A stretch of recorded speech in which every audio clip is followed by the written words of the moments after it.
Welcome back, physicists. In this video, hopefully somebody has volunteered to come up here and pause it and such. But just to kind of save a little bit of time in the video, I have gotten the first little part written before we have to start talking about things.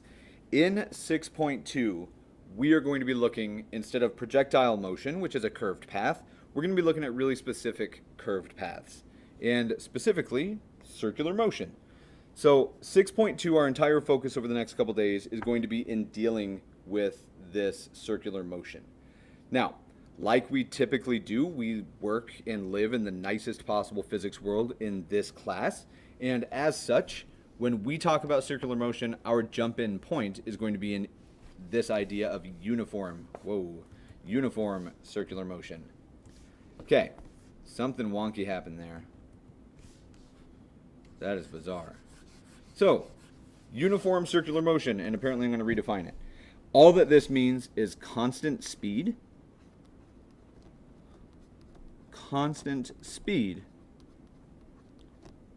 around a circle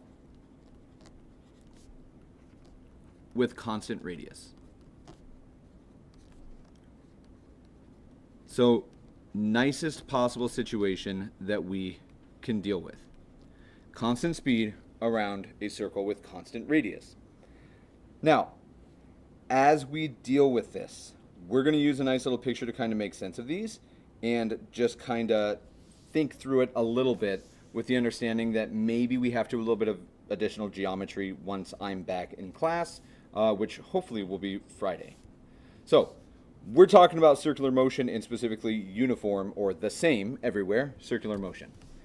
So, looking at this, your circles do not have to be perfect, and I'm cool if they're not, but we're going to think about this being the path, our circular path that an object follows. So imagine that we're just going around it, and you don't have to trace it again, but I'm going the same speed, the exact same circle over and over and over. That's the sort of motion that we're looking at. Now, we're going to use some vectors here, or line segments that have a direction that maybe we don't typically use when we're talking about motion, but in the world of circles, it's going to make sense. Oftentimes, not oftentimes, all the time for our purposes, we're going to use R to be the position vector from the origin. So if we set up our system or our circles, our figure, so that the origin is right at the center of our circle, I can imagine that there's a point in time where the object is located here. We'll just say that's where it is first. And then another point in time, we get an object over here. Now, the nice thing about this uniform circular motion is that if I wanted to talk about the position, we need a direction and a magnitude. And it turns out that its magnitude is super easy to talk about. It is just this. I'm going to call this R1. And at another point in time, we're at that position, which we'll just say that this is R2. One of the things that is easy to overlook when we're thinking about this is that we could just call these R. R1 and R2 are completely identical because they're just radii of this circle that has a constant radius. Now, we're going to make a little note just so we can kind of follow this. R is the position vector. And I'm going to say position vector from origin. Now, the center of the circle is set as our origin, so that's going to wind up shaking out pretty nice, from the world of mathematics. Now, if we can imagine, and I don't have a way to show you this right now, but if you imagine somebody with a fishing weight tied to a line and they're swinging it above their head, that is going to make a circular path. And if at any point you were to let go and stop pulling on that rock in some fashion, it's just going to fly off in the direction it's going, which allows us to add another little piece to this. I know that if I were to let go right here at this position, it's going to fly off going roughly this direction. And I'm trying to draw this as best I can without overlapping. It's going to fly off that direction. If I were to let go here, it would fly off this direction. But because I'm keeping the same speed at each of these points, this velocity, v1, and this velocity v2 to correspond to these two different points on the circle must also be the same. Now, a couple more little pieces that we can deal with. I'm going to make a note here. These velocities, whether it's v1 or v2, and they're vectors, but we're just going to say that the velocity is tangent to the circle. Now, it certainly relates to these ideas of trig and tangent stuff, but we haven't hit a ton of it. If it helps, and I hope it does, in other words, what we could say is that velocity is perpendicular to the radius. And that's one way to talk about what it means to be tangent. It's not the one that I typically default to, but this is a 90-degree angle, and this is a 90-degree angle. Every time. Okay. Now, if we start looking at these, we have a way to start thinking about our velocity.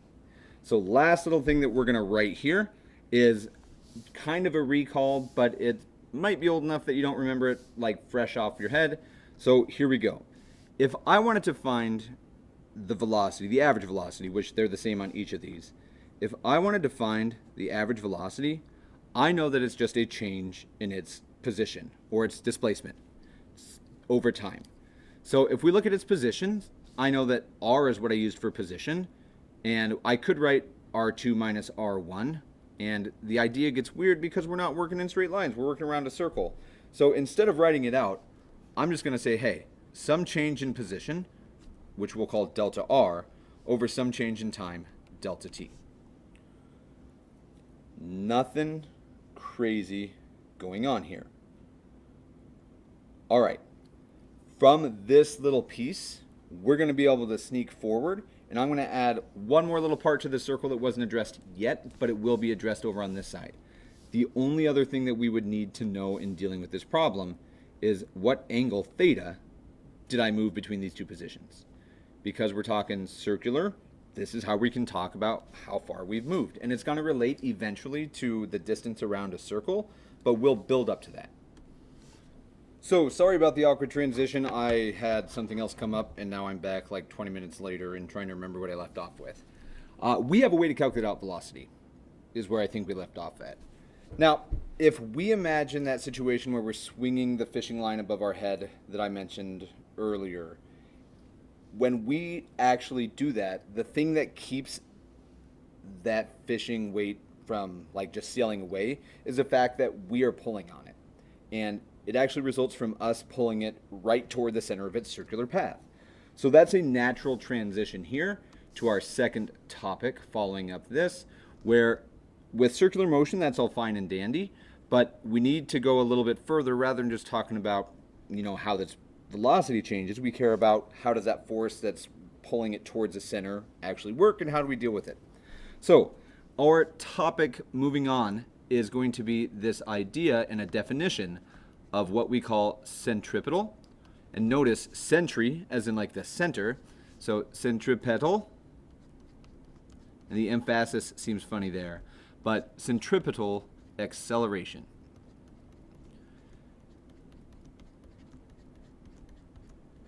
Okay, we have our centripetal acceleration is what we're going to define, and I'm going to slide just a skosh over. The way that we denote this, I would write it maybe next to it a little nicer in your notes, but it's just acceleration with a c as a subscript. So a sub c. Now, when we talk about this centripetal acceleration, easy to define. This is the center-seeking acceleration of an object in circular motion. So I'm okay with that. We're going to use that. The center-seeking acceleration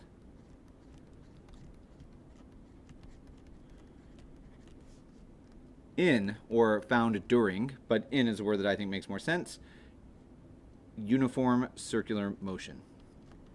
And it is actually present in a lot more, but this is our kind of point of view that we're looking at right now. So the center-seeking acceleration in uniform circular motion.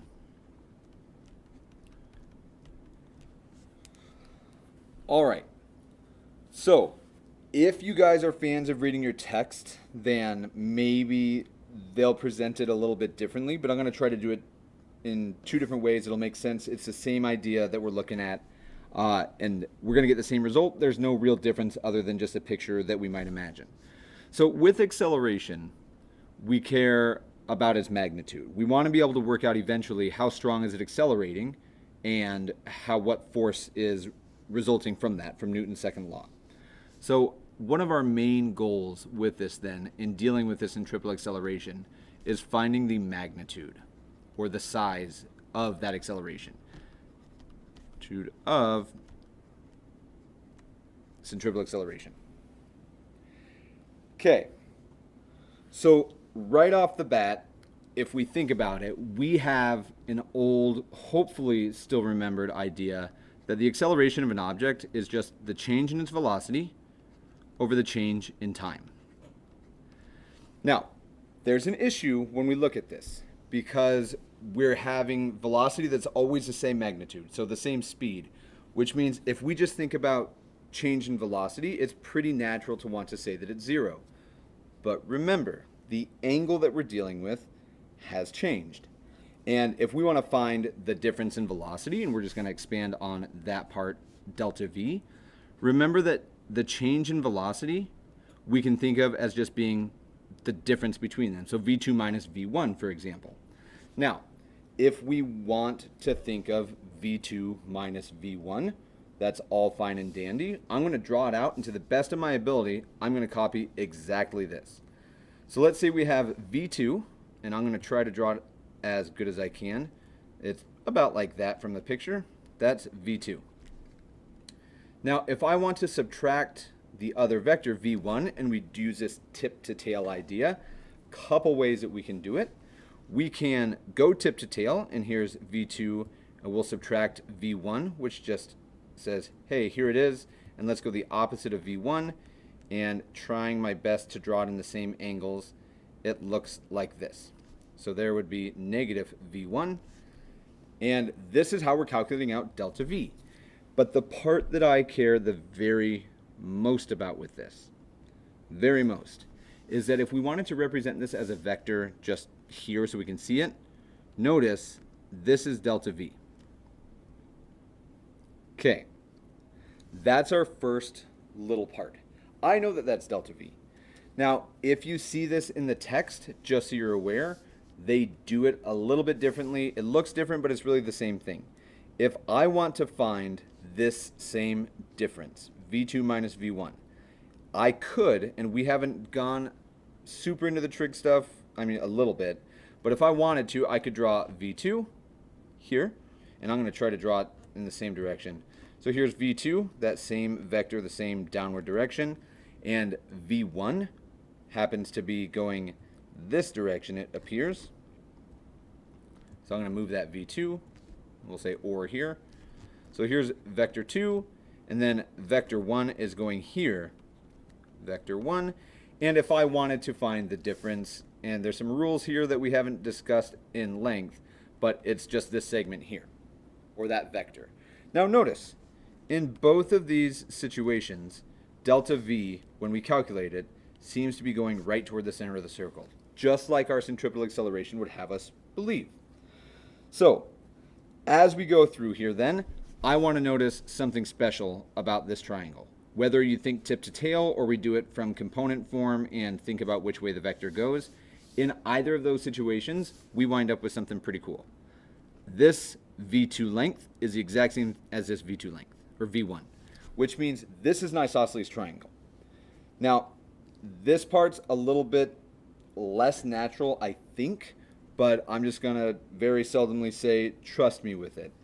If I know that between these two radii is the angle theta, and that this is just R1 plus 90 and R2 plus 90, then when we move these to the same location, the angle between them also must be theta. Here is our theta, and I'll draw that a little bit bigger so it's easier to see. There's the angle theta between those velocities. Now, if you'd rather do it here, here is the angle theta between the velocities, but they're the same. Side V, and opposite side of that angle is delta V. All right. Now, beyond that, even easier to deal with this next little triangle. And we're going to play the geometry game for a second. We have our delta V kind of showing up. We don't have a number for it, but we can see that, okay, yeah, it's going towards the center of the circle. For our radii, notice what else we get. We get a radius going up like this, so there's R1, or just R if you would. Here's R2, the angle theta between them. And if I wanted to do R2 minus R1, the exact same thing is going to happen. This here looks like our delta R right off the bat. Okay, I want to notice something about this triangle. Side length, or side R, and the opposite side with theta. These triangles right here are similar. Now, the fact that these are similar is going to help us a ton. We're going to do one more little tiny change and move forward with a little bit of the geometry that I think is going to feel hopefully okay. Now, when we look at this expression, I know that this may not seem like we've done a ton, but notice what we've written over here. I know that delta R could be written, and I'm going to cross it off, not erase it, but I could solve this and say, oh, well, delta R is really just V delta T. From this expression, they are the same thing. We're just rearranging. So we now have two similar triangles because side, angle, side similarity.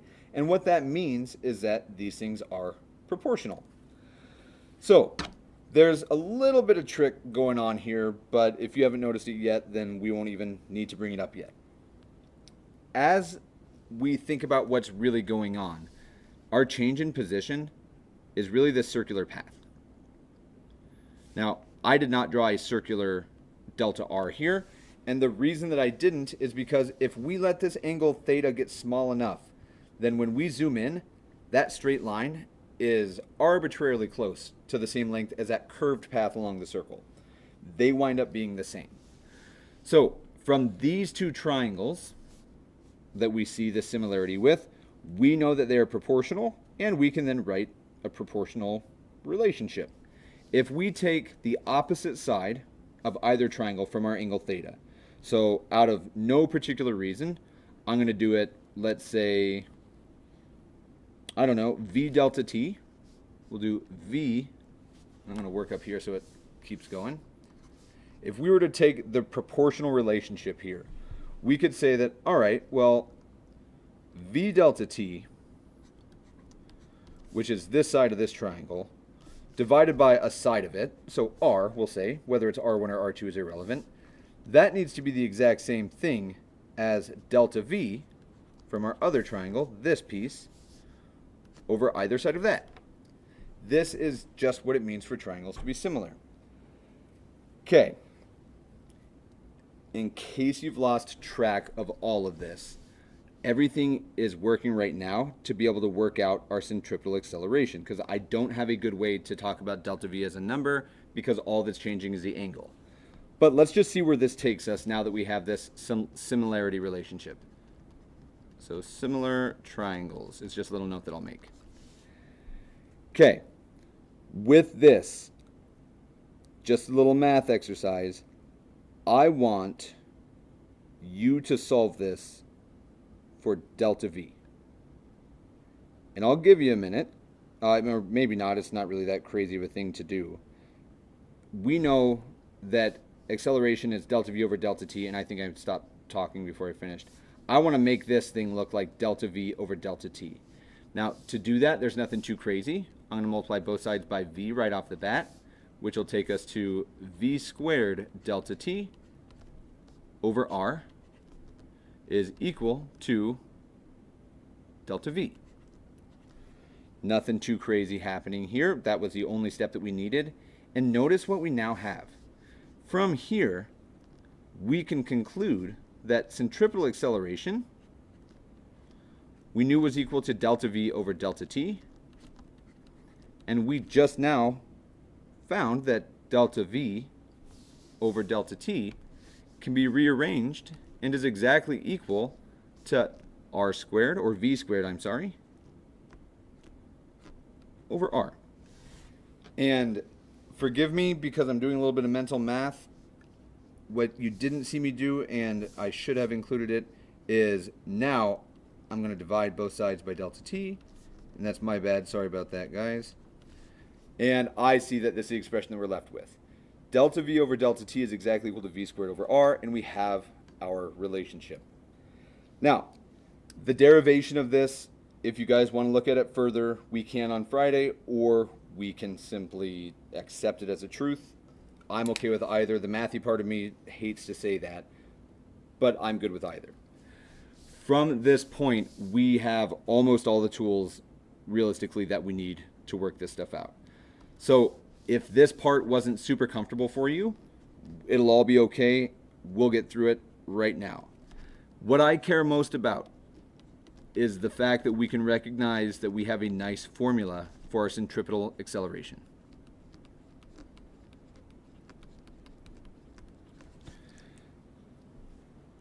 Okay, for an object in uniform circular motion, which is going to be like all of them, for an object with uniform circular motion,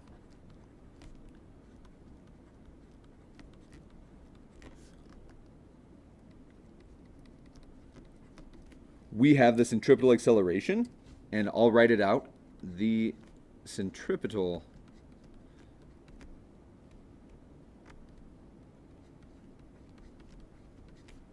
acceleration, and I'm going to shorthand that word, is, and here we go, this is the meat and bones of the lesson. The entire formula is super easy. A sub c, our centripetal acceleration, is simply equal to the square of velocity, which is constant, so we'll know it, or be able to find it, over the radius. Every single time, this is our centripetal acceleration. Now, if we think about what acceleration does, remember that Newton tells us that force is just when you accelerate a mass. And when we think about a planet or anything spinning in a circular path, there must be something holding it on that path. And we're just going to sneak one little step further, and then the rest is pretty much all just example problems, which is pretty chill, I hope. So, looking at this, we're going to define for ourselves real quick centripetal force.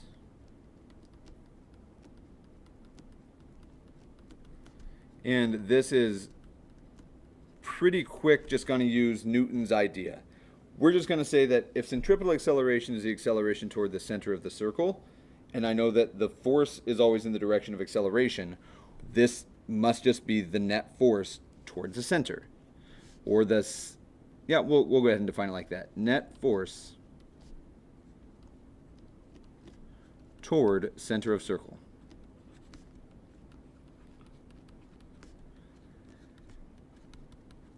Now, if we think about planets spinning around the Earth, we need to be able to identify what causes this force. And I said planets around the Earth, I definitely meant planets around the sun. The thing that's pulling on the planets toward the sun is gravity. Gravity is what causes the centripetal force of our planets and their orbits. If we think about a rope or a string with something connected that we're swinging, the tension in the rope is what's pulling whatever it is at the end of the rope toward the center. There has to be an agent of some sort. So what that means is Newton hooks us up. The net force acting on an object in uniform circular motion is just going to be the mass times the acceleration. But in these situations, that acceleration is always going to be centripetal. So we get this guy. Now, for our next pieces, there's a comment that I want to talk about as we're drawing the free body diagrams in class that I don't want to just leave to the video because I don't think it'll make sense. So we're going to hold off on that. We will hit that right away on Friday. And at this point, if you don't have it yet, I want you to go ahead and grab or have somebody pass out our 6.2 problems, and we'll take a look at one together right now, I think. So if you want to pause the video, go ahead and do so now. Make sure that somebody passes those out to everybody, and you will see me starting to talk about problem, let's see here, I have to check my sheet, so bear with me. Maybe I didn't. It's because it's just problem 1. So I'm not going to write the entire problem here because you guys have it on your worksheet in front of you. But just to make sure we're on the same one, we're talking about Jay holding a fishing line with a weight connected, and he starts to swing it. So this problem is not super duper easy, but that's okay because we're going to do it together, and I'm going to lead us through it, and then it'll be much easier to apply this to other problems. So right off the bat, what I would suggest, we need this formula. That's a new formula from the section. And if you feel like you might need it, we have that formula from the section as well. Okay, so here's my challenge for you guys. I'm gonna again suggest, and sorry whoever's in charge of this, getting up and down, I want you to pause that problem, or pause the video and read through problem 1. And on problem 1 with Jay holding that thing, once everybody in class has some answer for the knowns in that situation, I want you to resume the video and we'll start working through it. So I'll give you a minute, pause it now, and you will see my list of knowns that hopefully agrees with yours in 5, 4, 3, 2, 1. And here is everything that we know. I know the mass of the fishing weight. I know the radius of the string that it's swinging from the center of the circle. And I know how long it takes for this to happen. We want to find the magnitude of the force that the string exerts on the weight. Now, remember, it's the string that's making or preventing that weight from flying off, and it's going towards the center of this circular path, so it's just some centripetal force. Okay, with that in mind, you guys have this on your page, but I just want to make sure that we have it up here as well. I know that the centripetal acceleration is simply v squared over r. Easy to deal with. Here it is, v squared over r. And I know that the force is just simply mass times the acceleration, and it's centripetal in this situation. So these are the formulas that we're going to be able to possibly use. So knowing that I need to get to mass times acceleration, and I already have mass, it means that, man, I'm going to need v squared somewhere in here. So right off the bat, I see if I want v squared, well, I better be able to find velocity as well. And once I get velocity, I can get the acceleration. And finally, I can get the net force. So step 1, step 2, step 3. These are our goals. All right. Now, as we go through here, we're going to have some old ideas that maybe we'll add something else into this box. For the interest of time, I think that this one example is what we'll do, and then Friday we'll work several more, getting more and more difficult throughout the day. But let's dig in. If I want to find velocity, I know that velocity is simply defined as a change in position over a change in time. So delta x over delta t. Now, let's think about what's actually happened. I've been told that over 1.2 seconds, I make an entire circle.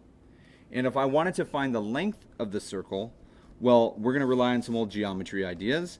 I know that delta x is simply the circumference of my circle, which in this situation is 2 pi times the radius r. Now notice we have r, cool. 2 pi is just a number, also cool. Piece of cake. Here's delta x over some amount of time, which we're told is 1.2 seconds. Awesome. Double check my math, and specifically my calculation, but I'm pretty confident that we are sitting at 3.93 meters per second. That is how fast that our weight would fly off if we just let go. 4 meters per second, pretty quick. It's not insanely fast though. Now that we have our velocity, check, got it. I need to get the acceleration. So just a little bit of plug and chug here. I know that this is v squared over r, which in this situation, well, the velocity we just found was 3.93. So we'll take 3.93 and I'll square it. And I'll divide it by the radius of 0.75. And a little mental pretend math later, I get 20.56. Again, it would be awesome if you guys verified that this is the same thing that you get. So we know how fast, quote unquote, we're being pulled towards the center of that circle. Now, we're not truly being pulled. What's happening is it's just changing our direction, but conceptually same, or mathematically the same idea. So we now have our centripetal acceleration. Last but not least, we just need to find the net force acting on this thing. So the only thing that's changing is its direction. Velocity is the same. The only thing that we have is centripetal acceleration. So we just simply take our mass times our acceleration, and here we go. 0.028 kilograms times acceleration we just found is 20.56 meters per second squared. And now we're cooking. A little bit more calculation. And I normally play the unit game underneath. I don't know why I switched there, but I know that kilogram meters per second squared is a super ugly unit, so I'd rather call it something nice like a Newton. And we wind up with our final answer, 0.58 newtons of force. That is the amount of force that the string is exerting on that weight to prevent it from just flying off to infinity. Okay. At this point, what I would recommend, I think there's probably 15-ish minutes left in class. I want you guys, it's going to feel strange to do this, I want you to skip number 2 on that worksheet temporarily. And my guess is that this will take us to the end of the hour, but I want you now to go ahead and work number 3 on that same worksheet. So by the time you leave today, we should have problems 1 and 3 done, which means Friday in class we'll be able to do 2, 4, 5, and 6 as a group, together, individually, whatever we decide is best. Hopefully you found this video helpful. The formulas themselves, not too bad. The derivation, if you have questions on how we got these things out, please jot them down and ask them at the start of class on Friday. But I will leave it up to our sub to decide how much additional homework you need based entirely on your performance in class. So, hope all is well and everybody's feeling good. It's almost Friday. I will see you guys in our next class. Later, Raiders.